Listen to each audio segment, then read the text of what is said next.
Hello friends, welcome to my YouTube channel SKG सामान्य ज्ञान। आप हमारे चैनल को सब्सक्राइब करें, बेल आइकन जरूर प्रेस करें।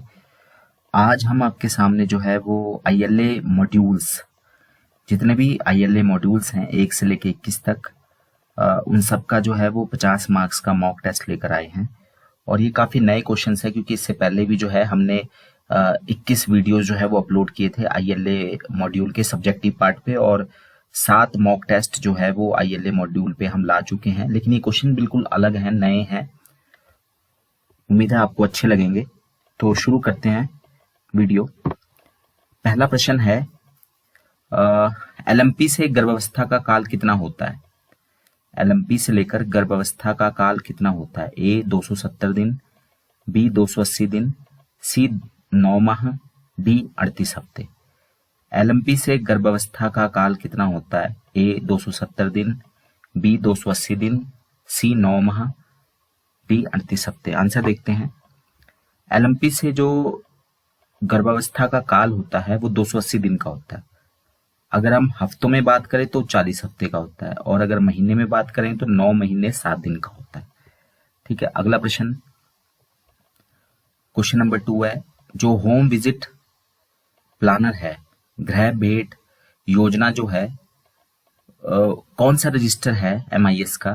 होम विजिट रजिस्टर एमआईएस का कौन सा रजिस्टर है? A register number 6, B register number 7, C register number 8, D register number 9। Answer देखते हैं। तो होम विजिट प्लानर जो है वो हमारा रजिस्टर नंबर 8 है। गृह भेंट का जो रजिस्टर है वो रजिस्टर नंबर 8 है एमआईएस का। क्वेश्चन नंबर 3, गृह भेंट रजिस्टर में जो है वो किसका रिकॉर्ड रखा जाता है? जन्म से 24 माह तक के बच्चे का, या गर्भावस्था से बच्चे के जन्म तक का रिकॉर्ड रखा जाता है, या गर्भावस्था से 12 माह तक का रिकॉर्ड रखा जाता है, या गर्भावस्था से 24 माह तक का रिकॉर्ड रखा जाता है? तो ए ऑप्शन है जन्म से 24 माह तक, बी ऑप्शन है गर्भावस्था से बच्चे के जन्म तक, सी ऑप्शन है गर्भावस्था से 12 माह तक, डी ऑप्शन है गर्भावस्था से 24 माह तक। तो आंसर देखते हैं। तो गृह भ्रमण रजिस्टर में जो है वो गर्भावस्था से लेकर और 24 माह तक का जो है बच्चे, यानी कि 2 वर्ष तक के बच्चे का जो है वो रिकॉर्ड रखा जाता है। टीकाकरण का एमआईएस रजिस्टर कौन सा है? Register number 5, register number 6, register number 7, register number 8। ठीक है, टीका का एमआईएस रजिस्टर कौन सा है? Register number 5, register number 6, register number 7, register number 8। Answer देखते हैं। तो जो टीकाकरण का रजिस्टर है इम्यूनाइजेशन का, वो रजिस्टर नंबर 6 है। अगला प्रश्न, अगर रमा की एक्सपेक्टेड डेट ऑफ डिलीवरी, प्रसव की संभावित तिथि, ईडीडी की फुल फॉर्म है ये, 23 अप्रैल 2017 है, तो उसका 7वां माह होम विजिट रजिस्टर में कौन सा होगा?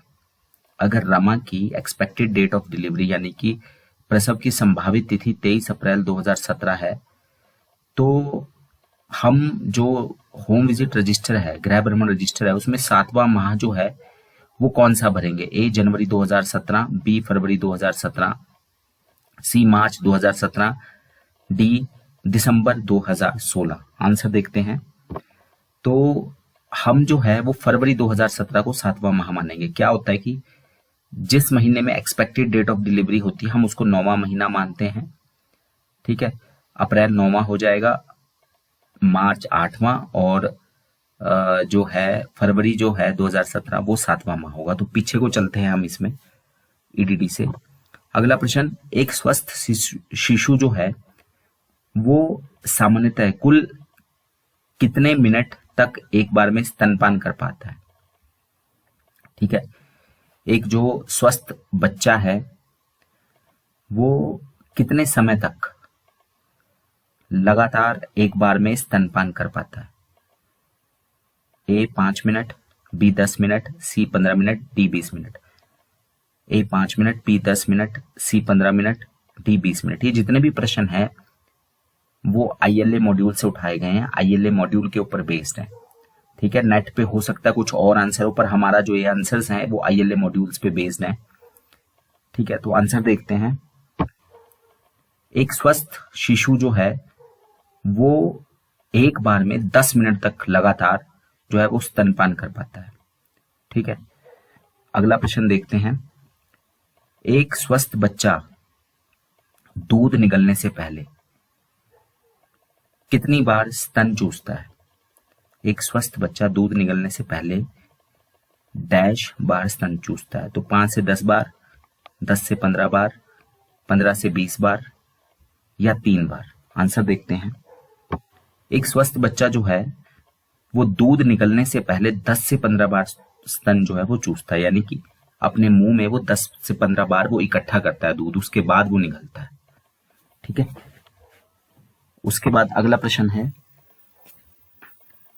स्तन के काले जो भाग है, काला भाग जो है स्तन का, उसको हम किस नाम से जानते हैं? A femur, B estrogen, C areola, D cholesterol. A femur, B estrogen, C areola, D cholesterol. Answer देखते हैं। तो स्तन का जो काला भाग है उसको हम एरियोला कहते हैं। क्वेश्चन नंबर 9,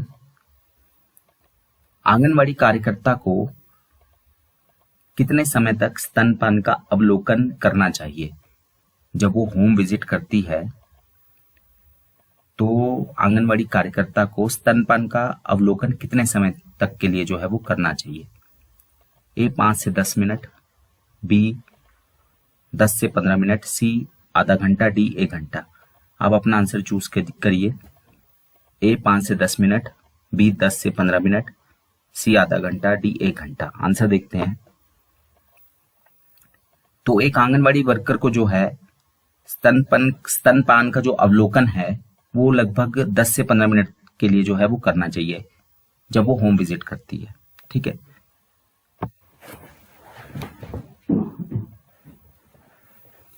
अगला क्वेश्चन है, कमजोर शिशु की पहचान लक्षण जो है निम्न में से क्या नहीं है?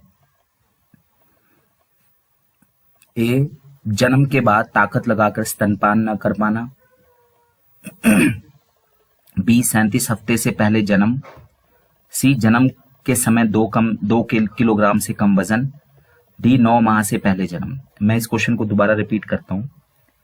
जो कमजोर शिशु है तो उसके लक्षण क्या है? कमजोर शिशु के लक्षण क्या है? तो क्वेश्चन ये है कि जो कमजोर शिशु के लक्षण है, ये 4 ऑप्शन में से कौन सा उसका लक्षण नहीं है? कमजोर शिशु का लक्षण कौन सा नहीं है? जन्म के बाद ताकत लगाकर स्तनपान न कर पाना, बी ऑप्शन 37 हफ्ते से पहले जन्म, सी ऑप्शन जन्म के समय 2 किलोग्राम से कम वजन, डी ऑप्शन 9 माह से पहले जन्म। आंसर देखते हैं। 9 माह से पहले जन्म। एक्चुअली ये ऑप्शन नहीं है। 3 लक्षण हैं कमजोर शिशु के। एक तो जन्म के बाद वो अगर ताकत लगा के स्तनपान नहीं कर पा रहा तो वो कमजोर शिशु की श्रेणी में आता है। उसका जन्म अगर 37 हफ्ते से पहले यानी कि 8.5 महीने से पहले हो जाए तो प्री मैच्योर बेबी कहलाता है। तो वो भी जो है 259 दिन से पहले हो जाए तो वो भी कमजोर शिशु कहलाता है। यहाँ पे 9 माह लिखा हुआ है, 9 के बजाय 8.5 माह आना चाहिए था, जो कि 37 हफ्ते के बराबर है। और सी जन्म के समय 2 किलो से कम वजन। तो ये ऊपर के 3 पॉइंट जो है ए बी सी वो कमजोर शिशु की जो है वो पहचान के लक्षण है। डी ऑप्शन जो है वो कमजोर शिशु के पहचान के लक्षण नहीं है। यहाँ पे आंसर आना चाहिए था 37 हफ्ते या फिर 8.5 महीने। 3 ही लक्षण है कमजोर शिशु के जो बताए गए हैं। कमजोर शिशु जो समय से पहले जन्म लेता है उसको किस चीज की जरूरत होती है? अतिरिक्त स्तनपान, अतिरिक्त गर्माहट, अतिरिक्त सफाई या उपरोक्त सभी, यानी कि ऊपर के तीनों ऑप्शन। ए अतिरिक्त स्तनपान, बी अतिरिक्त गर्माहट, सी अतिरिक्त सफाई, डी उपरोक्त सभी। आंसर देखते हैं। तो जो कमजोर शिशु है उसको ये तीनों की आवश्यकता होती है, यानी कि आंसर डी आएगा, उपरोक्त सभी। अतिरिक्त स्तनपान की भी आवश्यकता होती है, अतिरिक्त गर्माहट की भी आवश्यकता होती है और अतिरिक्त सफाई की भी आवश्यकता होती है कमजोर शिशु को। और कमजोर शिशु कौन सा है? उसके 3 लक्षण हैं। याद रखें, बीमार शिशु के लक्षण अलग हैं और कमजोर शिशु के लक्षण अलग हैं। ठीक है। तो कमजोर शिशु के 3 लक्षण हैं जो अभी हमने पिछले वाले क्वेश्चन में पढ़े थे। 2 किलो से कम वजन, ठीक है, 8.5 महीने या 37 हफ्ते से पहले जन्म और स्तनपान जो है वो ना कर पाना, या ठीक है पूरे जो भी उसकी शक्ति है उससे ना कर पाना। हर डैश में से एक पैदा हुआ शिशु जो है वो कमजोर पैदा होता है, यानी कमजोर नवजात जो है, जो अभी हम पढ़ रहे हैं अभी तक, यानी कि उसका या तो वो 2 किलो से उसका कम वजन होगा, या फिर उसको 37.5 हफ्ते मतलब 37 हफ्ते से पहले होगा, यानी 8.5 महीने से पहले, और स्तनपान जो ठीक से ना कर पाए, तो हर डैश में से एक पैदा हुआ शिशु कमजोर पैदा होता है। हर 10 में से एक, या हर 8 में से एक, या हर 5 में से एक, या हर 3 में से एक। ठीक है, ए ऑप्शन है 10, बी 8, सी 5, डी 3। तो हर किस में से एक पैदा हुआ शिशु कमजोर पैदा होता है? तो आंसर देखते हैं। हर 10 में से एक जो पैदा हुआ शिशु है वो हमेशा कमजोर पैदा होता है। यानी अगर 10 बच्चों का जन्म है तो उसमें से एक बच्चा जरूर जो है वो कमजोर बच्चा होगा, यानी उसका या तो वजन 2 किलो से कम होगा, या वो प्री मैच्योर होगा, यानी कि जो है वो 259 दिन से पहले, क्योंकि 259 दिन, 8.5 महीने, 37 हफ्ते ये एक ही चीज है। जिस प्रकार से 280 दिन, 40 हफ्ते, ठीक है, और क्या बोलते हैं 9 महीने 7 दिन जो है वो एक ही है। अगला प्रश्न, क्वेश्चन नंबर 13, 7 से 8 माह के बच्चे को कौन सा भोजन नहीं देना चाहिए? 7 से 8 माह के बच्चे को कौन सा भोजन नहीं देना चाहिए? ए दाल का पानी, बी फल, सी खिचड़ी, डी हरी सब्जी। ए दाल का पानी, बी फल, सी खिचड़ी, डी हरी सब्जी। ये मॉड्यूल के ऊपर बेस्ड क्वेश्चन है, आंसर देखते हैं। तो जो 7 से 8 माह का बच्चा है उसे हमें दाल का पानी नहीं देना चाहिए, क्योंकि उसकी जो आवश्यकता है वो भर जाती है। अगर हम उसको दाल का पानी देंगे तो उसका पेट भर जाएगा पानी की वजह से, दाल के पानी की वजह से। हमें उसे गाढ़ी दाल जिसमें कुछ और भी चीजें मिली भी हों वो देनी चाहिए, क्योंकि अगर हम पानी वाली तरल चीजें देनी शुरू कर देंगे तो वो जो है बच्चे का पेट भर जाएगा, और फिर वो और अब वो जो भी उसको जरूरत है वो खाएगा नहीं, और उससे जो है उसको खाली पानी से उसको जो है वो पोषक तत्व नहीं मिलेंगे। इसलिए हमें ठोस आहार भी जो है वो थोड़ा सा मिलाकर देना है। तो दाल का पानी जो है वो नहीं है इसमें, ठीक है, तो ये ऑप्शन में नहीं है। फल, खिचड़ी और हरी सब्जियां जो हैं वो है। रक्त को लाल क्या बनाता है? A oxygen, B iron, C haemoglobin, D हरी पत्तेदार सब्जियां। रक्त को लाल क्या बनाता है? A oxygen, B iron, C haemoglobin, D हरी पत्तेदार सब्जियां। आंसर देखते हैं। तो जो हीमोग्लोबिन है वो रक्त को लाल बनाता है, ठीक है, और रक्त को लाल बनाने के अलावा हीमोग्लोबिन का एक महत्वपूर्ण काम है, ये ऑक्सीजन को हमारे अंगों तक पहुंचाता है, ठीक है। तो रक्त को लाल बनाने का कार्य जो है वो हीमोग्लोबिन का है, लेकिन रक्त को लाल बनाने के अलावा ये इसका एक और महत्वपूर्ण कार्य है, वो है ऑक्सीजन को हमारे अंगों तक पहुंचाना, ठीक है। अगला प्रश्न देखते हैं, क्वेश्चन नंबर 15। आयरन के पाचन को इनमें से क्या जो है वो रोकता है? ए नींबू, बी आंवला, C coffee, D vitamin C. A नींबू, बी आंवला, C coffee, D vitamin C. Answer देखते हैं। तो जो आयरन का पाचन है उसको कॉफी जो है वो रोकती है, चाय और कॉफी, ठीक है, ये आयरन के पाचन को जो है वो नुकसान पहुंचाते हैं, ठीक है। वो आयरन का जो सही तौर पे जो पाचन होना है उसको ये रोकते हैं। और जैसे नींबू है, आंवला है, जो विटामिन सी के जो खट्टे फल है, ठीक है, ये क्या है, ये आयरन के पाचन को सहायता करते हैं। इसलिए ऐसा कहा जाता है कि खाने के साथ हमें जैसे नींबू है या खट्टी चीजें जो है वो खाने में इस्तेमाल करनी चाहिए। इससे क्या होता है कि भोजन में जो आयरन होता है उसका आसानी से जो है वो अवशोषण हो जाता है, पाचन हो जाता है, ठीक है। और एक चीज और कही गई है कि जो जैसे चाय है, कॉफी है, जो चीजें आयरन के पाचन को नुकसान पहुंचाती है, जो आयरन के पाचन को रोकती हैं, चाय और कॉफी, उनको भोजन से 1 घंटा पहले और 1 घंटा बाद तक जो है नहीं लेना चाहिए, ठीक है। यानी भोजन से 1 घंटे पहले नहीं लेना चाहिए और भोजन के 1 घंटा बाद तक जो है चाय और कॉफी नहीं लेनी चाहिए। ये आयरन के पाचन को रोकते हैं, ठीक है, चाय कॉफी। और फायदे क्या करते हैं? खट्टे फल, विटामिन सी। फिर है टीबी, गुर्दे की बीमारी, सिकल सेल, ये हीमोग्लोबिन में डैश के निर्माण को रोकती है। अगर किसी को टीबी की बीमारी है, गुर्दे की बीमारी है यानी कि किडनी की बीमारी है, या उसको सिकल सेल है, ठीक है, या थैलीसीमिया है, तो ये हीमोग्लोबिन में किसके निर्माण को रोकती है अगर ये बीमारियां हैं तो? ये हीमोग्लोबिन में विटामिन के निर्माण को रोकती हैं, ये हीमोग्लोबिन में प्रोटीन के निर्माण को रोकती हैं, ये हीमोग्लोबिन में कैल्शियम के निर्माण को रोकती हैं, या ये हीमोग्लोबिन में आयोडीन के निर्माण को रोकती हैं। तो ये टीबी, किडनी की बीमारी, सिकल सेल या थैलीसीमिया, ये बीमारी हीमोग्लोबिन में किसके निर्माण को रोकती है? तो आंसर देखते हैं। तो टीबी, गुर्दे की बीमारी और सिकल सेल या थैलीसीमिया ये हीमोग्लोबिन में प्रोटीन के निर्माण को रोकती हैं। ठीक है, ये आईएलए मॉड्यूल से उठाया गया क्वेश्चन है। ठीक है, हीमोग्लोबिन में प्रोटीन के निर्माण को रोकती हैं। जब ये आप 21 के 21 मॉड्यूल देखेंगे तो ये उसी में ही है ये भी। अगला प्रश्न, किस बीमारी में आयरन की गोली खाने से हालत जो है और खराब हो जाती है? ठीक है, किस बीमारी में आयरन की गोली खाने से हालत जो है वो और खराब हो जाती है? ए बवासीर, बी मलेरिया, सी पेट में कीड़े होने पर, डी अनियमित मासिक धर्म में।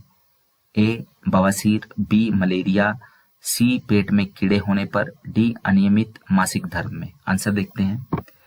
तो जो मलेरिया बीमारी है, ठीक है, आप जानते हैं इसकी दवाई और ये किसके काटने से होता है, ये आप कमेंट बॉक्स में लिख सकते हैं। बहुत बार ये क्वेश्चन आया, हजारों बार आ चुका है कि मलेरिया किसके काटने से होता है। और आजकल जो मलेरिया की दवाई है वो तो आपको पता है, कोरोना वैक्सीन की शुरुआती जो उस समय जो काफी इसका प्रचार प्रसार हुआ था, क्लोरोक्वीन। ठीक है, तो लेकिन क्वेश्चन ये है कि आयरन की, अगर हम किसी को मलेरिया बीमारी होती है, बवासीर है, पेट में कीड़े हैं, अनियमित मासिक धर्म है या मासिक धर्म है, तो आयरन खाने से कोई नुकसान नहीं होता, बल्कि ये तो आयरन की जो कमी है उसको पूरा करते हैं। लेकिन अगर हम किसी को मलेरिया हो जाता है और वो आयरन की गोली खाता है, मलेरिया से भी जो है शरीर में खून की कमी होती है, लेकिन अगर मलेरिया किसी को हुआ है और वो आयरन की गोली खाता है तो उसकी हालत और खराब हो जाती है। ये क्लियरली मेंशन्ड है। ठीक है, आईएलए मॉड्यूल में।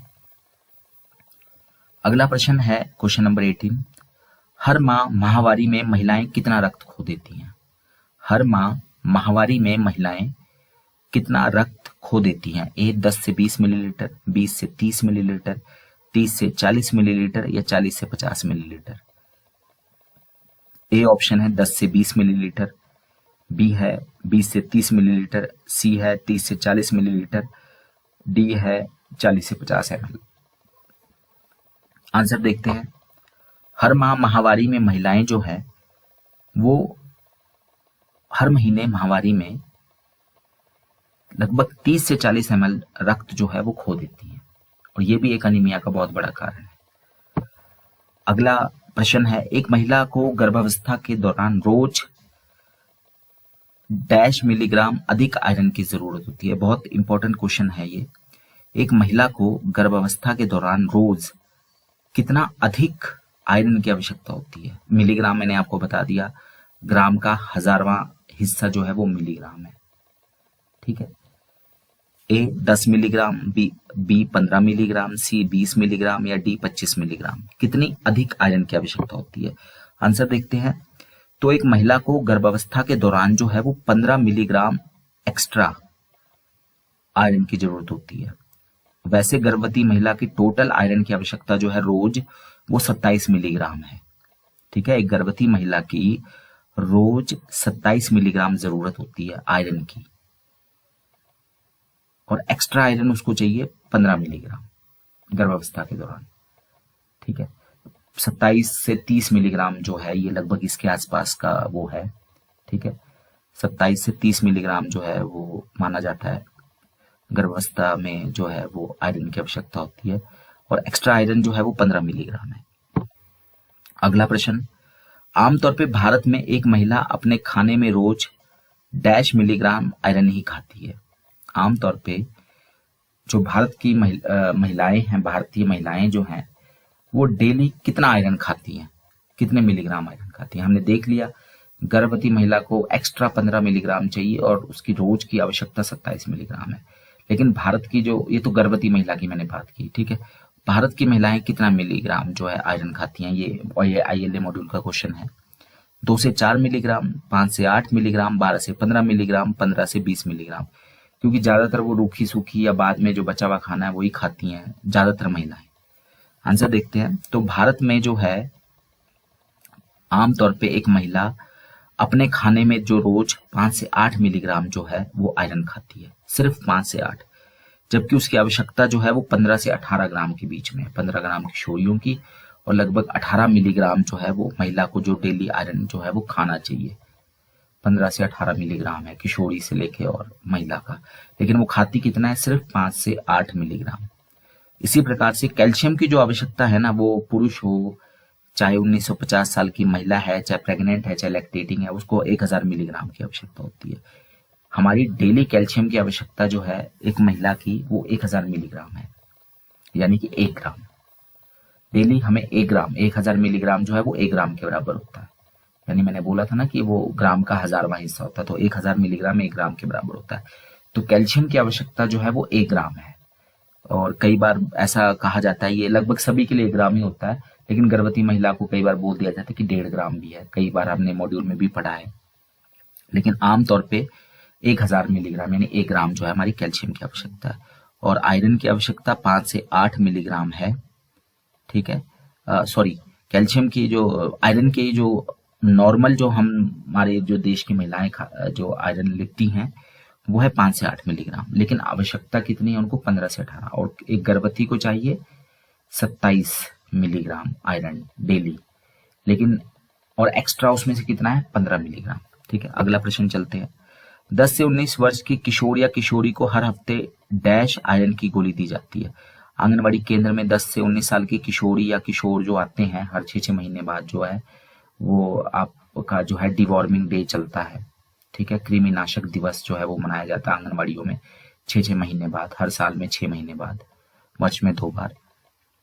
तो जो 10 से 19 साल के लड़के या लड़कियां हैं, किशोर या किशोरियां हैं, उन्हें हफ्ते में कितने दिन आयरन की गोली दी जाती है, ठीक है। हफ्ते में 1 आयरन की गोली दी जाती है, हफ्ते में 2 आयरन की गोली दी जाती है, हफ्ते में 3 आयरन की गोली दी जाती है, या 7 दिन उनको हफ्ते में 7 दिन आयरन की गोलियां दी जाती है, या 7 आयरन की गोली दी जाती है। आंसर देखते हैं। तो 10 से 19 वर्ष की जो किशोर और किशोरी है उनको हफ्ते में जो है वो 1 आयरन की गोली दी जाती है। इसी प्रकार से 5 से 10 साल के जो बच्चे हैं उन्हें भी 1 गोली जो है वो हफ्ते में दी जाती है, ठीक है। और जो 6 महीने से 5 साल के बच्चे हैं उन्हें 1 ml आयरन सिरप जो है वो हफ्ते में 2 बार दिया जाता है। आपने बड़े ध्यान से देखना है। 10 से 19 साल के किशोर और किशोरियों को हफ्ते में 1 आयरन की गोली, इसी प्रकार से 5 से 10 साल के बच्चों को भी हफ्ते में 1 आयरन की गोली, यानी एक जैसा ही है इनका। लेकिन जो 6 माह से लेके 5 वर्ष तक के बच्चे हैं उन्हें हफ्ते में 2 बार 1 मिलीलीटर आयरन का सिरप दिया जाता है, ठीक है। ये इंपॉर्टेंट चीज है। अगला प्रश्न है, वेस्टिंग क्या है? वास्टिंग किसको कहते हैं? बौनेपन को, दुबलेपन को, अल्प वजन को, या अनीमिया को? वास्टिंग क्या है? बौनापन, बी दुबलापन, सी अल्प वजन, डी अनीमिया। आंसर देखते हैं। तो वास्टिंग जो है वो दुबलेपन को कहा जाता है, ठीक है। और बौनेपन को जो है वो स्टंटिंग कहा जाता है, ठीक है। बौनेपन को स्टंटिंग कहा जाता है और दुबलेपन को जो है वो वास्टिंग कहा जाता है। और दुबलापन जो है वो लो वेट फॉर हाइट होता है, यानी ऊंचाई के हिसाब से कम वजन, ठीक है। ऊंचाई के हिसाब से कम वजन जो है वो वास्टिंग कहलाता है। अगला प्रश्न, लंबाई अंतिम डैश सेंटीमीटर तक दर्ज करें। 1 सेंटीमीटर तक, 10 सेंटीमीटर तक, 0.1 सेंटीमीटर तक, या 2 सेंटीमीटर तक। जब हम किसी बच्चे की लंबाई या ऊंचाई नापते हैं तो हमें वो कितने सेंटीमीटर तक दर्ज करना चाहिए? 1 सेंटीमीटर, 10 सेंटीमीटर, 0.1 या 2?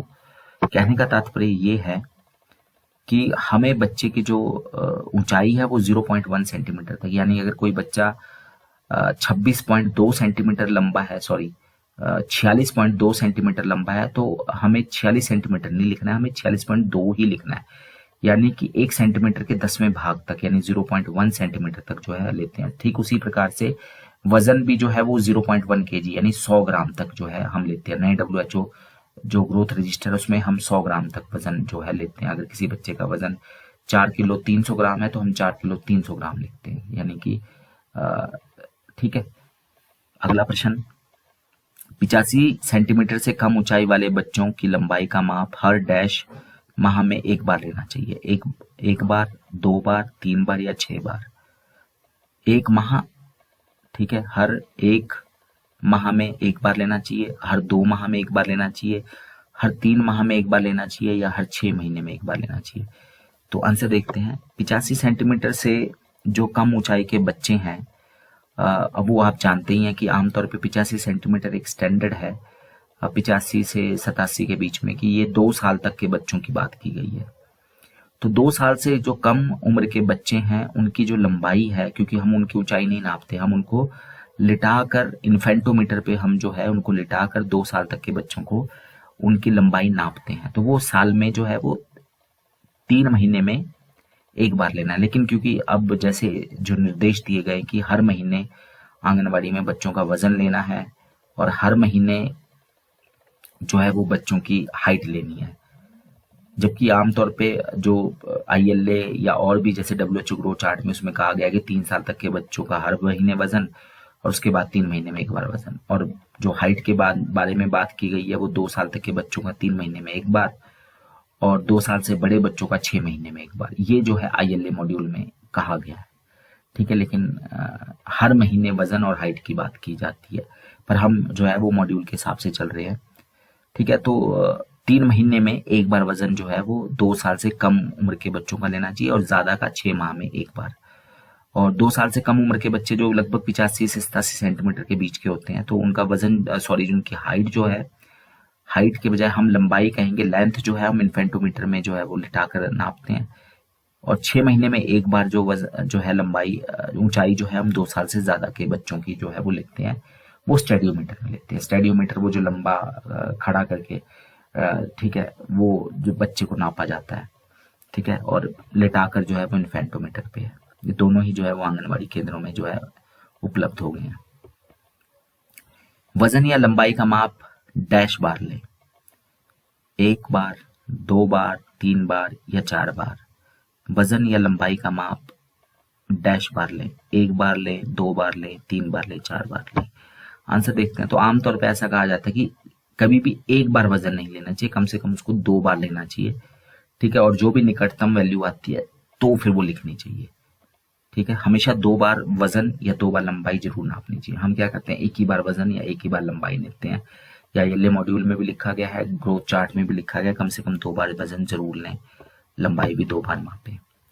10 सेंटीमीटर से कम लंबाई की लड़की जन्म के समय नाटी कहलाएगी।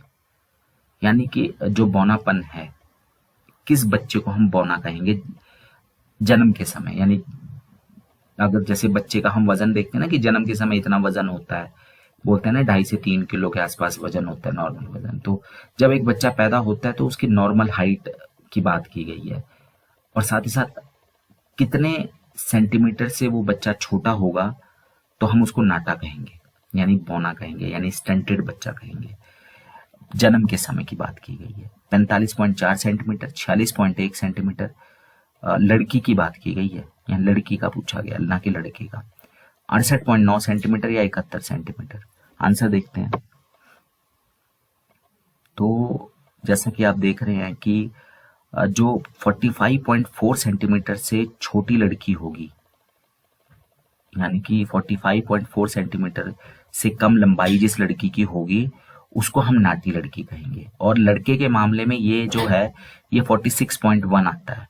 तो 46.1 सेंटीमीटर से जो कम लंबाई के लड़के हैं वो नाटे कहलाएंगे, और इसी प्रकार से 45.4 सेंटीमीटर से कम लंबाई के जो आपके लड़कियां हैं वो नाटी कहलाएंगी। आमतौर पे नॉर्मल जो वजन होता है जन्म के समय वो क्या नॉर्मल जो लंबाई है बच्चों की वो क्या होती है, लड़कियों की 49.1 है और लड़कों की 49.9, यानी 50 सेंटीमीटर से 0.1 सेंटीमीटर कम। तो एक लड़का जो है अगर वो 49.9 सेंटीमीटर का है तो वो नॉर्मल है, उसकी हाइट नॉर्मल है, यानी उसकी लंबाई नॉर्मल है, और 46.1 सेंटीमीटर तक वो नॉर्मल में ही रहेगा। जैसे ही उसकी 46.1 सेंटीमीटर से कम हो जाएगी तो फिर हम उस बच्चे को, लड़के को नाटा कहेंगे। उसी प्रकार से लड़कियां जो है वो 49.1 तक नॉर्मल। अब क्वेश्चन ये भी उठता है कि मान लीजिए कोई लड़का 52 सेंटीमीटर का है तो वो भी नॉर्मल ही होगा, ठीक है। हो सकता है एज के हिसाब से तो उसकी लंबाई ठीक है, हाँ, दुबलापन में आ सकता है, वो वास्टिंग का शिकार हो सकता है। उसी प्रकार से अगर कोई लड़की 52 सेंटीमीटर की है तो वो भी नॉर्मली कहलाएगी। कम से कम एज के हिसाब से जो है, जन्म के हिसाब से सेंटीमीटर लंबाई की बात की जा रही है, तो यहाँ नाटेपन की बात की जा रही है। तो 49.1 और 49.9 जो है वो नॉर्मल रेंज है, ठीक है। और लड़के 46.1 से अगर कम है सेंटीमीटर से जन्म के समय तो वो नाटे, और लड़कियां भी 45.4 से। ये चारों टर्म जो है वो याद रखने की हैं, ठीक है। इसके अलावा कुछ माइलस्टोन्स हैं जो बहुत जरूरी हैं, मैं हमेशा आपको बोलता रहता हूँ। यहाँ पे मैं लंबाई की ही माइलस्टोन्स की, जैसे हमने जन्म की बात कर ली, 1 साल की अगर हम बात करें तो अगर लड़का 71 सेंटीमीटर से छोटा है तो वो नाटा कहलाएगा, 1 साल का लड़का। और अगर लड़की है 68.9 सेंटीमीटर से छोटी है तो वो भी नाटी कहलाएगी। नॉर्मल हाइट कितनी होनी चाहिए 1 साल के बच्चे की? लड़का जो है वो 75.7 सेंटीमीटर का नॉर्मल होता है, और लड़कियां 74 सेंटीमीटर की नॉर्मल होती हैं, ठीक है। और नाटी कब हो जाती हैं लड़कियां? 74 सेंटीमीटर की लड़की नॉर्मल, 68.9 से कम नाटी कहलाएगी 1 साल की। और इसी प्रकार से 1 साल का लड़का 75.7 सेंटीमीटर नॉर्मल और 71 सेंटीमीटर से कम होगा तो वो नाटा कहलाएगा। इसी प्रकार से 2 वर्ष में जो है, अगर नॉर्मल जब हम हाइट की बात करें तो लड़की की नॉर्मल हाइट जो है 2 साल की लड़की 86.4 सेंटीमीटर नॉर्मल हाइट है उसकी, और लड़के की जो है वो 87.8 सेंटीमीटर नॉर्मल हाइट है। और अगर लड़का 81.7 सेंटीमीटर से छोटा है तो वो नाटा कहलाएगा 2 साल का, और लड़की अगर 80 सेंटीमीटर से छोटी है तो वो 2 साल की नाटी कहलाएगी। ये मैं थोड़ा सा इस क्वेश्चन में ज्यादा टाइम इसलिए लिया कि एक माइलस्टोन्स हमें हमेशा याद रहने चाहिए, जन्म के समय, फिर 1 साल, फिर 2 साल। इंपॉर्टेंट 2 साल तक होता है, आगे भी है इंपॉर्टेंट, पर ये पीरियड बहुत ज्यादा क्रिटिकल होता है, इसलिए ये माइलस्टोन्स हमेशा याद रखना, ये आपकी जिंदगी भर काम आएगा, ठीक है। अगर जब तक आप आंगनबाड़ी में काम करेंगे ये आपको रटने होते हैं। ये माइलस्टोन 7 या 8 माइलस्टोन्स हैं, ये आप रट लोगे तो आपके सामने बच्चा होगा, आप फटाफट बता दोगे बच्चा नाटा है या नहीं है, बच्चा दुबला है या नहीं है, ठीक है। डैश केजी से कम वजन की लड़की जन्म के समय कुपोषित कहलाएगी। अल्प वजन की लड़की कौन सी होती है जन्म के समय? जिस तरह से अभी हम नाटेपन की बात कर रहे हैं, अब यहाँ पे हम अल्प वजन की, जो कि आप आंगनवाड़ी में जो है वो करते ही रहते हैं। 2.4 किलोग्राम जन्म के समय अगर उससे कम वजन होगा लड़की का, 2.5 किलोग्राम से कम वजन होगा लड़की का जन्म के समय, या 2 किलो 600 ग्राम से कम वजन होगा लड़की का जन्म के समय, या 2 किलो 700 ग्राम से कम वजन होगा। ये 2.4 का मतलब होता है 400 ग्राम, 5 का मतलब होता है 500 ग्राम, ठीक है। आप 4 ग्राम कब होगा? 2.004, ठीक है, तब वो 4 ग्राम कहलाएगा। अगर 2.04 होगा तो वो 40 ग्राम हो जाएगा, ठीक है। ये थोड़ा सा ध्यान रखना, 2.4 का मतलब यहाँ 2 किलो 400 ग्राम है, ठीक है। तो आंसर देख लेते हैं, फिर बाकी बात करते हैं। इसमें भी शायद माइलस्टोन्स हैं हमने लाए, आपके लिए बहुत इंपॉर्टेंट है, इसको भी डिस्कस कर लेते हैं। तो अगर लड़के का वजन, लड़की की बात कर रहे हैं, पहले ये आंसर देख लेते हैं। अगर लड़की का वजन 2 किलो 400 ग्राम से कम होगा जन्म के समय तो वो लड़की कुपोषित कहलाएगी, अल्प वजन की कहलाएगी। इसी प्रकार से अगर लड़का है, लड़का पैदा हो रहा है और उसका वजन 2.5 किलोग्राम से कम है तो वो भी जो है वो कुपोषित कहलाएगा जन्म के समय। उसी प्रकार से नॉर्मल वजन की बात करें तो लड़की का नॉर्मल वजन 3 किलो 200 ग्राम होता है जन्म के समय, और लड़के का जो नॉर्मल रेंज है वो 3 किलो 300 ग्राम है। यानी 3 किलो 200 ग्राम का लड़की नॉर्मल है, और 2.400 किलोग्राम की लड़की जो है वो उससे कम की कुपोषित है। यानी आप 800 ग्राम का फर्क देख रहे हैं। उसी प्रकार से 800 ग्राम का फर्क लड़के में भी है। 2 किलो 500 ग्राम से कम का लड़का जो है वो कुपोषित है, अल्प वजन का है, और 3 किलो 300 ग्राम का नॉर्मल है, 800 ग्राम का फर्क है। फिर बात करते हैं 1 साल की। 1 साल में जो है लड़की जो है अगर 7 किलोग्राम से कम है तो वो कुपोषित है, लड़का 7 किलो 700 ग्राम से कम है तो वो भी कुपोषित है, यानी अल्प वजन का। 1 वर्ष की बात करें, नॉर्मल वजन कितना होता है लड़की का? 8 किलो 900 ग्राम होता है नॉर्मल वजन 1 साल की लड़की का, और लड़के का 9 किलो 600 ग्राम होता है वजन 1 साल के लड़के का। उसी प्रकार से 2 साल के लड़की की बात करें, पहले कुपोषित की बात कर ले। अगर लड़की 2 साल की लड़की 9 किलो से कम है तो वो कुपोषित यानी कि अल्प वजन की है। उसी प्रकार से अगर 2 साल का लड़का 9 किलो 700 ग्राम से उसका वजन कम है तो वो भी कुपोषित या अल्प वजन का है। इसी प्रकार से नॉर्मल वजन 2 किलोग्राम 2 साल के बच्चे का लड़की का 11.5 किलो होता है और लड़के का 12 किलो 200 ग्राम होता है।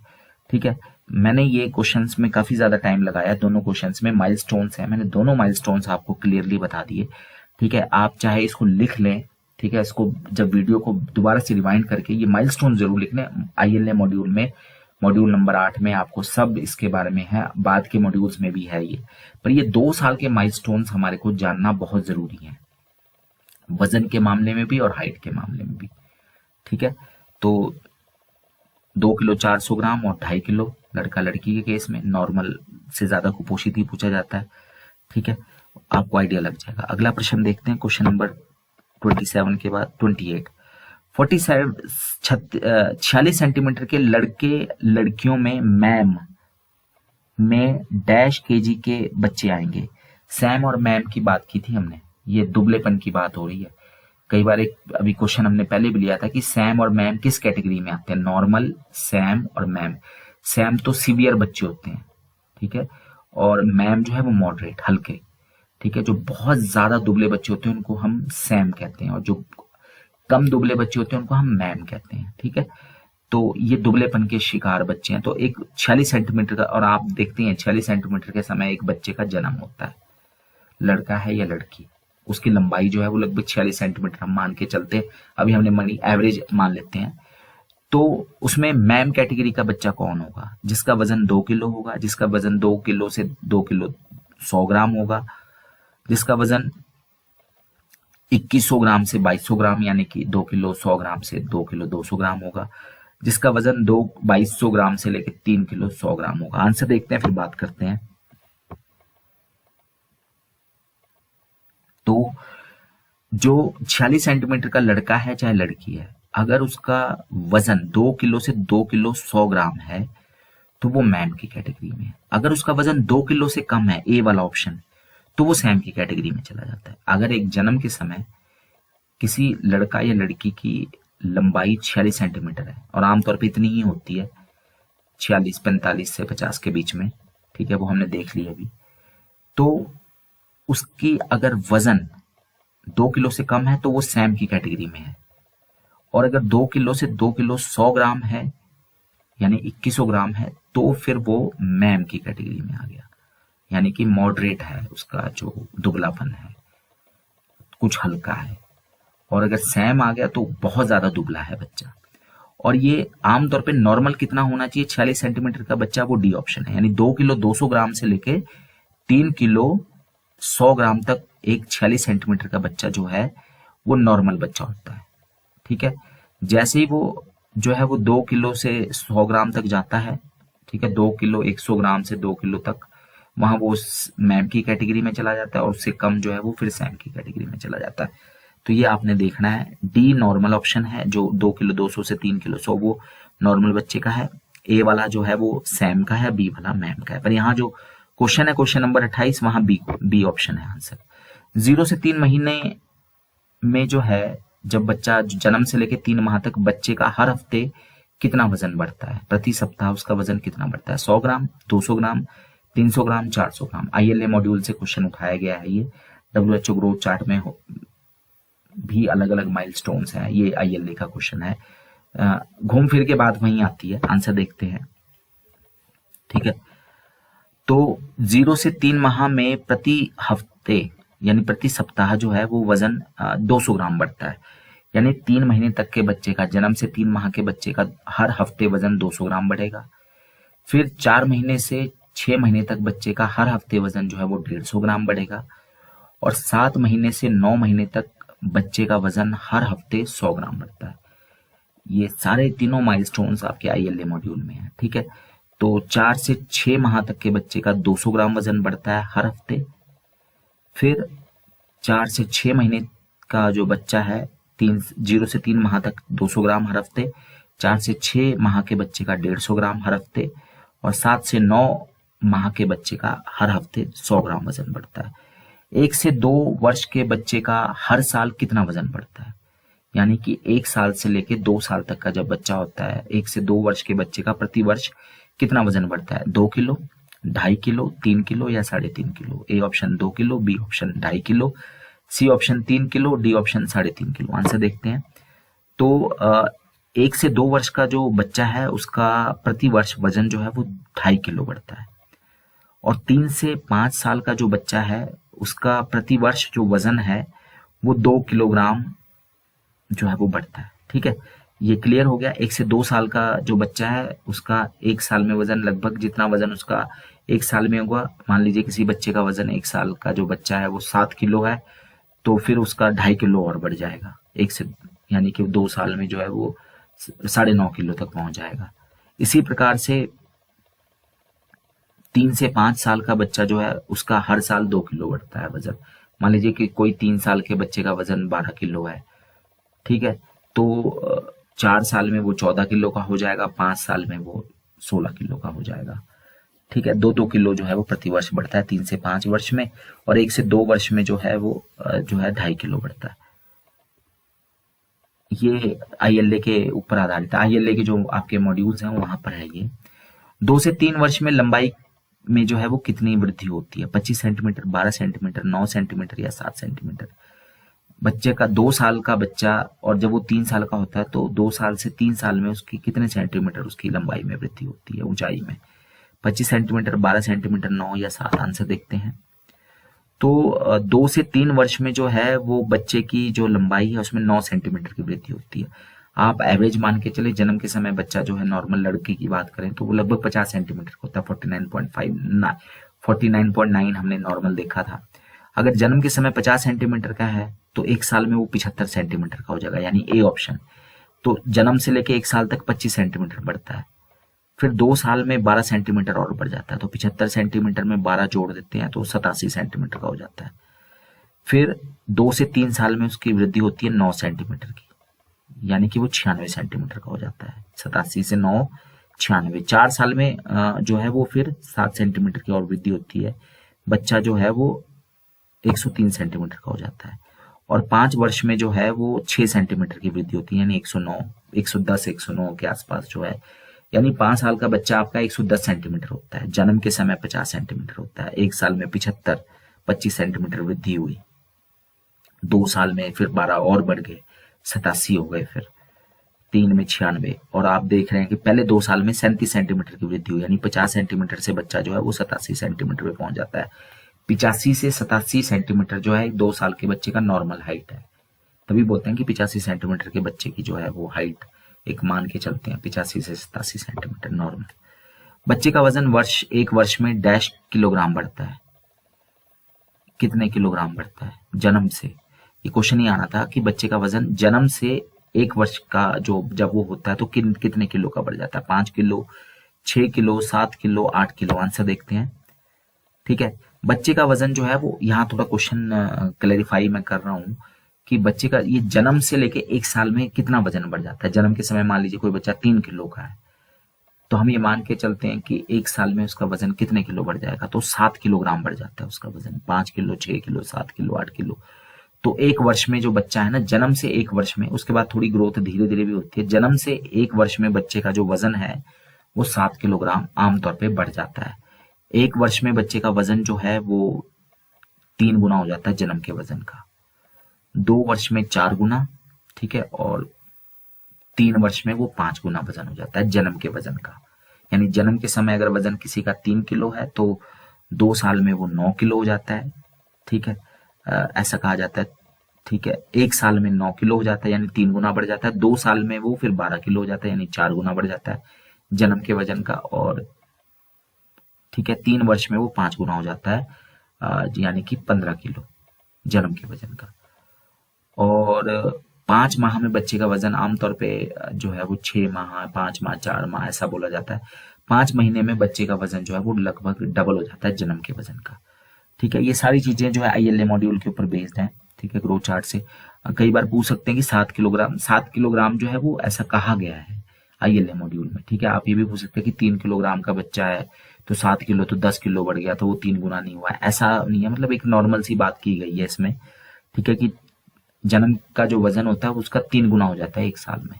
ठीक है, 2 और 4 गुना हो जाता है जन्म का 2 वर्ष में। ठीक है, और लगभग 7 किलो तक वजन जो है वो जन्म के बाद 1 साल तक बढ़ जाता है बच्चे का। अगला प्रश्न है, 12 माह के बच्चे 24 घंटे में डैश ग्राम या डैश कटोरी खा लेते हैं।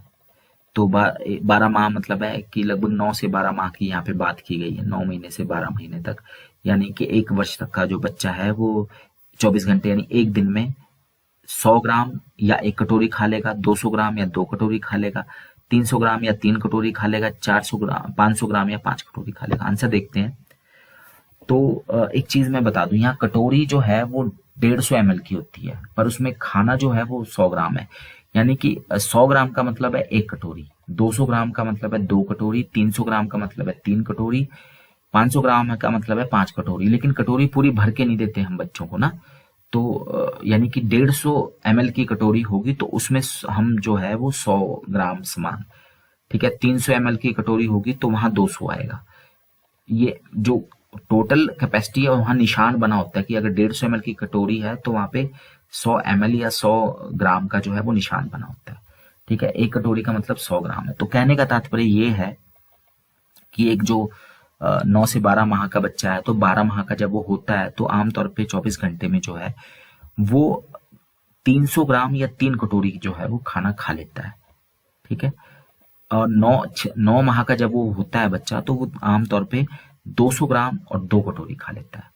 और जब वो बच्चा 1.5 साल का होता है यानी कि 18 माह का होता है तो वो 500 ग्राम या 5 कटोरी जो है वो खा लेता है, ठीक है। तो ये तीनों हमने यहाँ पे डिस्कस कर लिए। 9 माह का बच्चा 200 ग्राम 2 कटोरी, 1 वर्ष का बच्चा 300 ग्राम 3 कटोरी, और 1.5 वर्ष का बच्चा 500 ग्राम 5 कटोरी। यहाँ जो है जो 2 कटोरी और 200 ग्राम कही गई है वो 6 से लेके और 9 माह तक के बच्चे की बात की गई है। लेकिन 9 माह तक हो सकता है शुरुआत में वो 1 ही कटोरी से शुरू करे छठे महीने में, ठीक है। लेकिन वो धीरे धीरे धीरे 9 माह तक होते होते वो 2 कटोरी पे आ जाता है। उसी प्रकार से जब 9 महीने से वो 1 साल तक 12 महीने तक आता है तो वो 2 कटोरी से बढ़कर 3 कटोरी तक पहुंच जाता है, यानी कि जो जब वो 12 माह का होता है।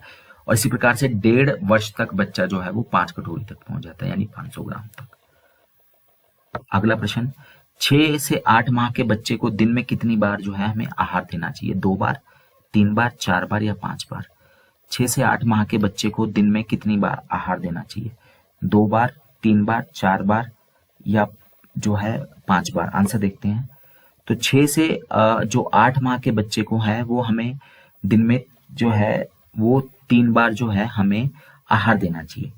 और 12 माह का जब वो बच्चा होता है तो उसको 4 बार करना चाहिए, बढ़ा के जो फ्रीक्वेंसी है खाना देने की उसको बढ़ा के 4 बार कर देनी चाहिए। यानी कि 6 से 8 महीने के बच्चे को कम से कम हमें 3 बार जरूर खिलाना चाहिए खाना। और जब वो बच्चा 1 साल का हो जाए 12 माह को तो फिर हमें फ्रीक्वेंसी जो बढ़ा के 4 बार कर देनी चाहिए। अगला प्रश्न, माँ के दूध में 10 में से डैश हिस्से में पानी होता है। तो 10 में से कितने हिस्सा जो है माँ का दूध जो है वो पानी होता है? ए 10 में से 10 हिस्से में पानी होता है, बी 10 में से 9 हिस्से में पानी होता है, सी 10 में से 8 हिस्से में पानी होता है, या 10 में से आधा यानी कि 50वां हिस्सा जो है मतलब 50% यानी 10 में से जो आधा हिस्सा है वो पानी होता है। आंसर देखते हैं। तो माँ का जो दूध है 10 में से 9 हिस्से में पानी होता है, इसलिए तभी कहा जाता है कि बहुत गर्मी भी लगे ना तो माँ को जो है वो बच्चे को पानी नहीं पिलाना चाहिए, अपना दूध ही पिलाना चाहिए, क्योंकि 10 में से 9 हिस्सा तो पानी है तो उसकी प्यास जो है वो दूध से बुझ जाएगी। और अगर ज्यादा ही अब माँ को लगता है तो वो खुद जो है वो ज्यादा से ज्यादा पानी पिए, और जब वो माँ खुद ज्यादा से ज्यादा पानी पिएगी तो बच्चे को ऑटोमेटिकली जो है वो दूध से जो है वो पानी जो है वो मिल जाएगा। और दूसरी बात, अगर माँ को ये पता करना है कि बच्चा सच में जो उसको प्यास तो नहीं लग रही है या वो मतलब उसको मेरा दूध पूरा हो रहा है कि नहीं हो रहा है, तो अगर बच्चा ठीक से स्तनपान कर रहा है, ठीक है, और दिन में 5 से 6 बार वो पेशाब कर रहा है तो इसका मतलब है उसको कोई भी मतलब पानी की कमी नहीं है, ठीक है, और वो बच्चा ठीक है, ठीक से स्तनपान कर रहा है, उसको दूध जो है वो पूरा हो रहा है। गर्भवती महिला को MIS रजिस्टर जो 9 है ना, 9 रेफरल रजिस्टर है, रेफर करने का संदर्भ सेवा रजिस्टर जो है MIS का रजिस्टर नंबर 9, उसमें किस खंड में दर्ज करना चाहिए? उसमें खंड हैं बनाए हुए, खंड 1, खंड 2, खंड 3, खंड 4। अगर आप MIS के रजिस्टर नंबर 9 को खोल लेंगे जो रेफरल रजिस्टर है, संदर्भ सेवा का रजिस्टर है, तो गर्भवती महिला को किस खंड में दर्ज करेंगे?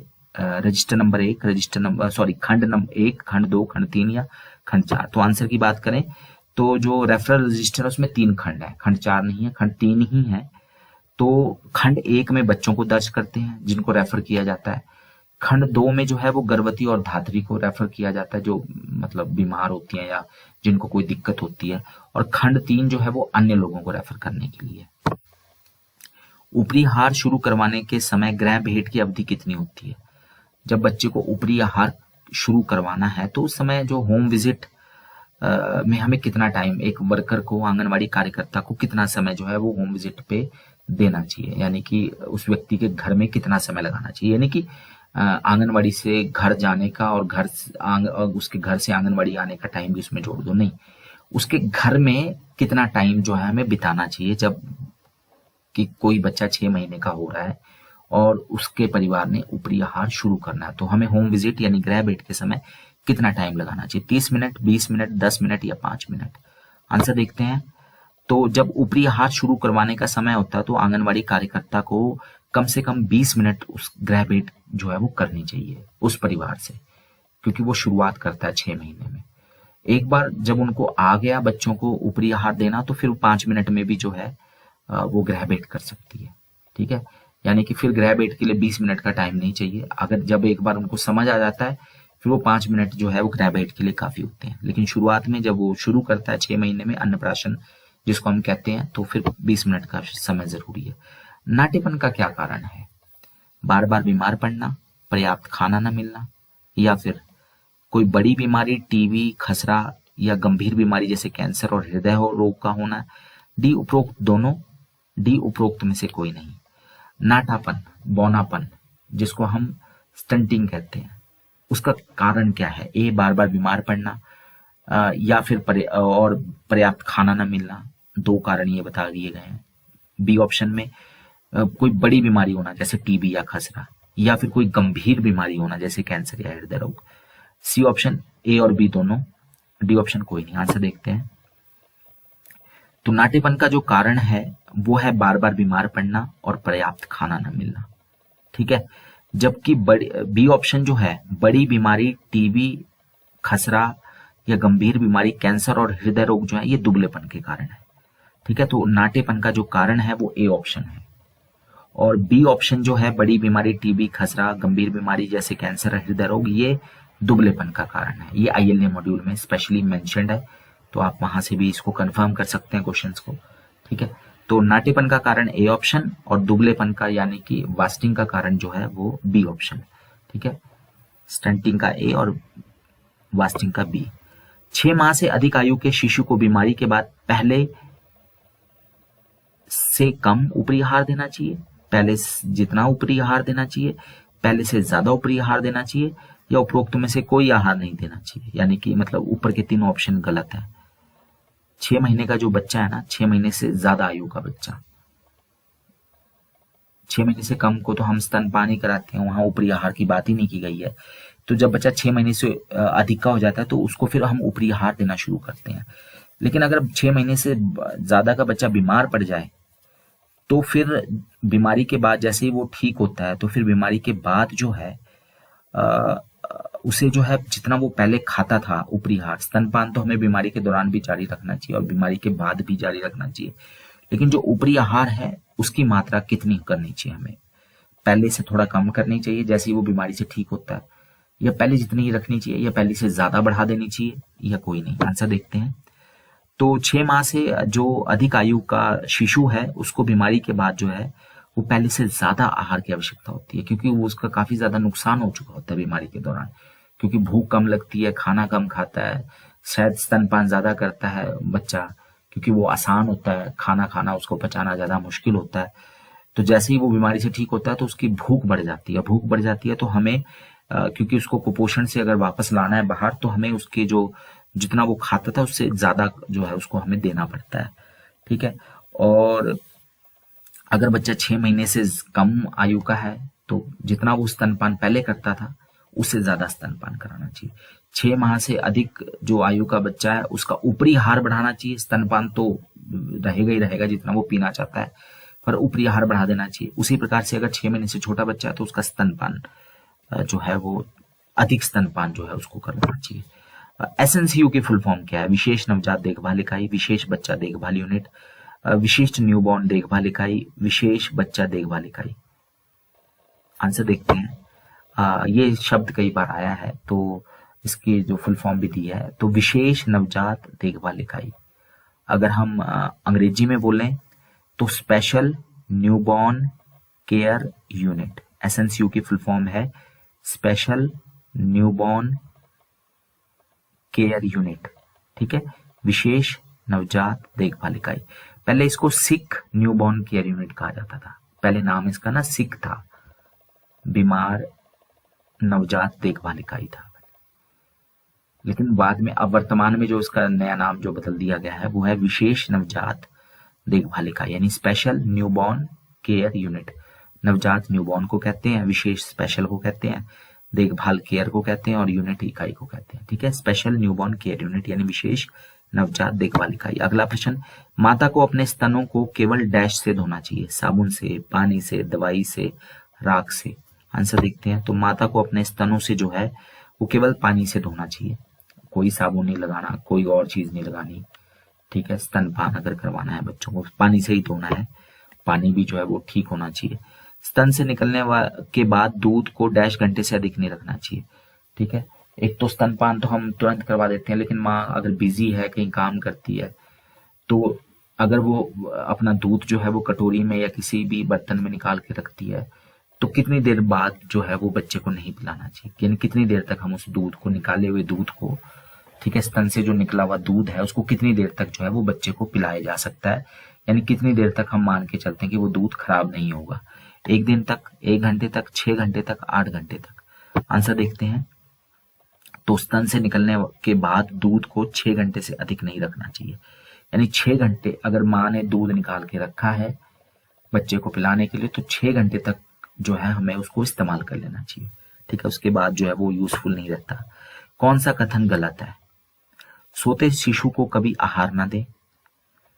गलत चूज करना, इन चारों में से एक सेंटेंस गलत है। सोते शिशु को कभी आहार ना दे, ए ऑप्शन। बी ऑप्शन, शिशु को पिलाने से पहले दूध को गर्म करें। सी ऑप्शन, शिशु को लेटी हुई अवस्था में कभी भी आहार ना दें।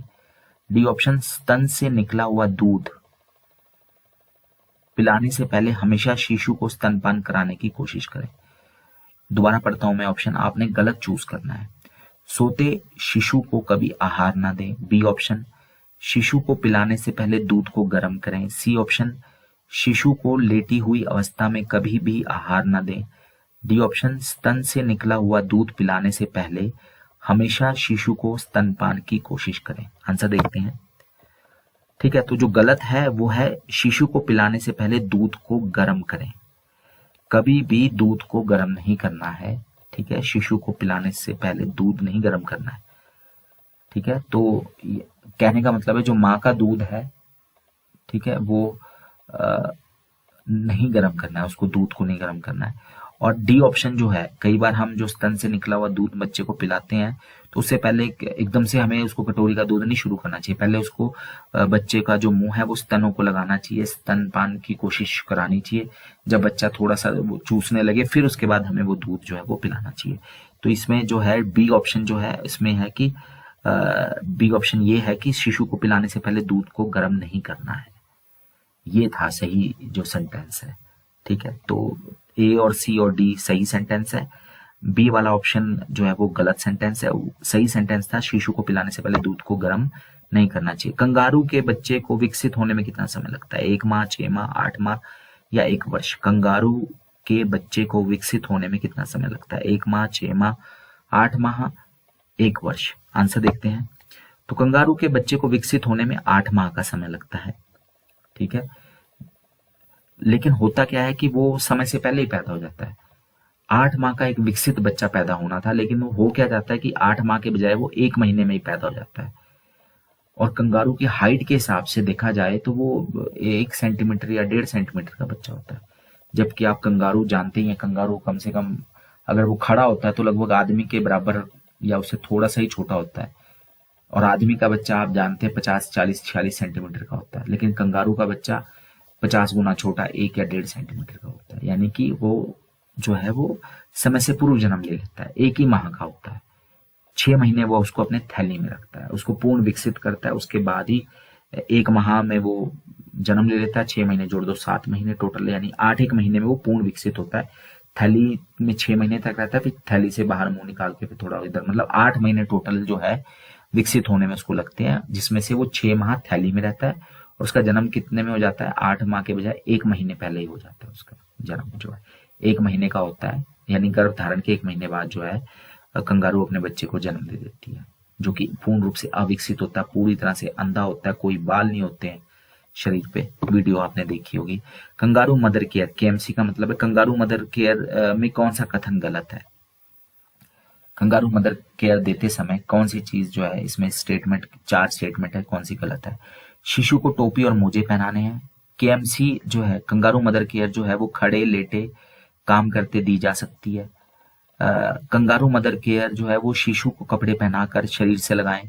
कंगारू मदर केयर देते समय शिशु को कपड़े पहनाकर शरीर से लगाएं। डी, कंगारू मदर केयर परिवार का कोई भी सदस्य दे सकता है। तो कंगारू मदर केयर के बारे में कौन सा कथन गलत है? शिशु को टोपी और मोजे पहनाएं। कंगारू मदर केयर खड़े लेटे काम करते समय कभी भी दी जा सकती है। कंगारू मदर केयर जो है उसमें शिशु को कपड़े पहनाकर जो है शरीर से लगाना होता है। और कंगारू मदर केयर जो है वो परिवार का कोई भी सदस्य दे सकता है। आंसर देखते हैं। तो जो गलत है स्टेटमेंट वो है हमारा सी ऑप्शन, कंगारू शिशु को कपड़े पहनाकर शरीर से लगाएं। ठीक है, तो ये गलत है। आमतौर पे शिशु को कपड़े उतार के जो है वो शरीर से लगाया जाता है। हाँ, उसको पैरों में ठंड ना लगे इसलिए मोजे पहनाते हैं और सर पे ठंड ना लगे इसलिए टोपी पहनाई जाती है। सिर्फ कपड़े के नाम पे उसके शरीर पे टोपी और मोजे होते हैं, बाकी पूरे शरीर को जो है वो उस कपड़े नहीं होते और उसको माँ अपनी छाती से लगाती है। ठीक है, शरीर की गर्माहट दी जाती है बच्चे को कंगारू मदर केयर में। और एक चीज है, क्वेश्चन ये भी आता है कि कंगारू मदर केयर कब तक देनी चाहिए? जब तक बच्चे का वजन जो है, अगर बच्चा 2 किलो से कम का है तो 2.5 किलो तक वजन हो जाए उसका, और जन्म के लगभग 1 माह तक तो कंगारू मदर केयर बच्चे को बहुत आवश्यक है। जो आप जानते ही हो 28 दिन नियोनेटल जो पीरियड है, तो 1 महीने तक कंगारू मदर केयर देनी चाहिए, और जब तक बच्चे का वजन 2.5 किलो ना हो जाए तब तक। तो ये दोनों कंडीशंस जो है वो कंगारू मदर केयर। नवजात शिशु बीमार है तो कौन सा उसका लक्षण नहीं है? 4 जोखिम की बात की गई है, बीमार शिशु की बात की गई है, नवजात बीमार शिशु। ठीक है, कमजोर नवजात की बात नहीं की गई है। कमजोर नवजात के 3 लक्षण हमने पढ़ लिए थे, लेकिन यहाँ जो बीमार शिशु है, नवजात जो शिशु है, अभी अभी पैदा बच्चा है, कमजोर बीमार की बात की गई है, कमजोर की नहीं बात की है। तो उसके कौन से 4 जोखिम है? तो इनमें से कौन सा वो जोखिम नहीं है? कमजोर नवजात यानी बीमार शिशु का पहला लक्षण निमोनिया हो, यानी कि 60 से ज्यादा बार वो 1 मिनट में सांस ले। छूने पे ठंडा हो। सी, स्तनपान में कमी हो उसके। डी, अधिक सक्रिय हो। कौन सा लक्षण 4 जोखिम में नहीं है? निमोनिया, यानी कि निमोनिया का लक्षण क्या है कि 1 मिनट में 60 से ज्यादा बार सांस ले, जल्दी जल्दी जल्दी। छूने पे ठंडा हो, स्तनपान में बहुत कमी हो, स्तनपान ना कर पा रहा हो ठीक से, और बहुत ही ज्यादा सक्रिय हो बच्चा। तो कौन सा लक्षण नहीं है 4 जोखिम का? तो जो डी ऑप्शन है वो लक्षण नहीं है। जो बच्चा बीमार होता है, नवजात जो बीमार शिशु होता है, वो उसकी बहुत कम सक्रिय होता है, सुस्त होता है, सक्रिय नहीं होता वो।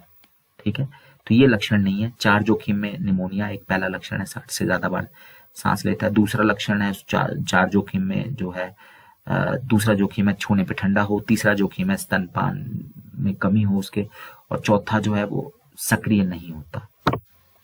बीमार नवजात, अभी हमने बीमार नवजात की बात की है, कमजोर नवजात अलग है, बीमार नवजात अलग है। ठीक है, तो बीमार नवजात को कौन सा एंटीबायोटिक देते हैं आमतौर पे हॉस्पिटल में? एमोक्सीसाइक्लिन, जेंटामाइसिन, उपरोक्त दोनों, उपरोक्त में से कोई नहीं। आंसर देख लेते हैं। तो आंसर है उपरोक्त दोनों, यानी कि एमोक्सीसाइक्लिन और जेंटामाइसिन दोनों दी जाती है। उसमें ये भी लिखा है कि जेंटामाइसिन जांघ पे दी जाती है, ड्रिप के द्वारा दी जाती है, सारा कुछ उसमें दिया है, आप आराम से उसको देख लेना। ठीक है, वो कमजोर नवजात और बीमार नवजात भी जो है इसका क्लैरिफिकेशन, ये पूरा वीडियो जो है वो आपने दोनों पॉइंट जो है वो लिख लेने, दोनों मतलब क्वेश्चंस लिख लेने कि कौन बीमार है, कौन नवजात कमजोर है। अगला प्रश्न, खून हमारे शरीर में डैश बनाता है? हीमोग्लोबिन, लिवर, अस्थि मज्जा, हृदय। क्वेश्चन ये है कि खून हमारे शरीर में डैश में बनता है, यानी कहाँ बनता है हमारे शरीर में। तो हमारे शरीर में खून जो है वो हीमोग्लोबिन में बनता है, लीवर में बनता है, अस्थि मज्जा में बनता है, या हृदय में बनता है। आंसर देखते हैं। तो जो हमारे शरीर में खून बनता है, बच्चे की बात नहीं, पूरे हमारे शरीर में जो खून बनता है, ब्लड बनता है, वो अस्थि मज्जा में बनता है, यानी बोन मैरो में बनता है। ठीक है, बोन मैरो जो है, अस्थि मज्जा, हड्डियों के जो बीच में जो बोन मैरो होती है, ठीक है, अस्थि मज्जा जो है, वहां पे खून बनता है। 6 माह से 5 वर्ष के हर 10 में से डैश बच्चे एनीमिया का शिकार हैं। भारत में हर 5 साल तक के जो बच्चे हैं, 6 महीने से लेके और 5 वर्ष तक के जो बच्चे हैं, हर 10 में से कितने बच्चे एनीमिया का शिकार है? हर 10 में से 5, हर 10 में से 6 बच्चा, हर 10 में से 7, यानी हर 10 में से 8। आंसर देखते हैं। तो 6 माह से 5 वर्ष के हर 10 में से 6 बच्चा जो है वो अनीमिया का शिकार है, यानी भारत के 60% बच्चे जो हैं वो अनीमिया का शिकार है। 10 में से 6 का मतलब है 60%। और अंतिम प्रश्न है, साफ धागे की लंबाई कितने इंच होनी चाहिए प्रसव के लिए? जब हम प्रसव कराते हैं, घर पे प्रसव की बात करते हैं या इंस्टीट्यूशनल डिलीवरी की बात करते हैं, तो जो हम धागा लेते हैं, ILA मॉड्यूल में लिखा गया है, वो कितने सेंटीमीटर या कितने इंच बड़ा होना चाहिए? 2 इंच, 4 इंच, 6 इंच या 10 इंच?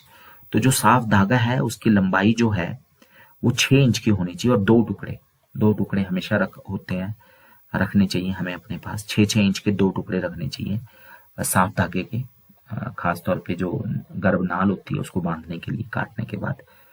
ठीक है, और एक चीज और लास्ट में इसमें मॉड्यूल में आई थी कि एक महिला प्रसव के कितने हफ्ते बाद या महीने बाद जो है दोबारा से जो है गर्भवती हो सकती है।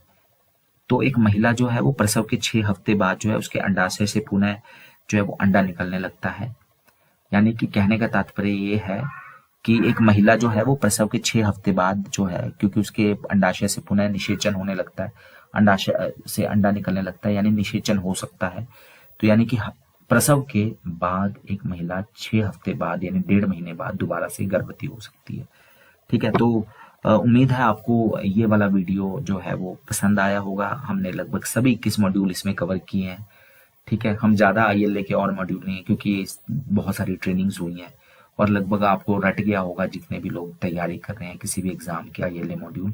तो इस पे हम और वीडियो नहीं लेकर आएंगे, ये हमारा लास्ट वीडियो। पहले भी हमने 21 वीडियो उस पे ला दिए हैं, फिर 7 मॉक टेस्ट ला चुके हैं। तो ये हमारा जो था वो वीडियो था, लास्ट वीडियो है ये हमारा ILA मॉड्यूल पे। अगर हमें लगा जरूरत महसूस हुई तो ला देंगे, लेकिन मुझे लगता है ये काफी है ILA मॉड्यूल पे वीडियो। धन्यवाद, थैंक यू।